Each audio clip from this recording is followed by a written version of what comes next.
ठीक है, अब तुम सो जाओ थोड़ी देर।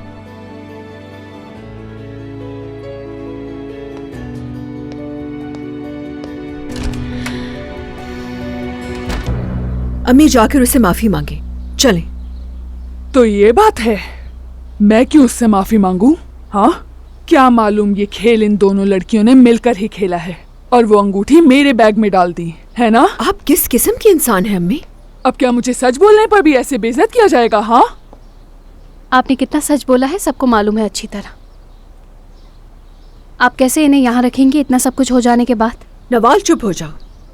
कोशिश कर रही हूँ ना इस मसले को सॉल्व करने की। भूलो मत ये अम्मी है मेरी। सिर्फ 2 दिन भी बर्दाश्त नहीं कर सकी आप। सामान बांधा और चले गई।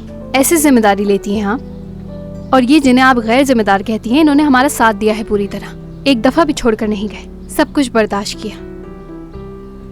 मुझे क्या देख रही हो? मैंने कुछ नहीं कहा इससे। ये सब कुछ ये अपनी मर्जी से कह रही है।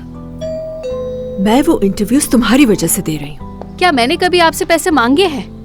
नवाल, इस तरह से क्यों बात कर रही हो अपनी मॉम से? तो प्लीज, ठीक है?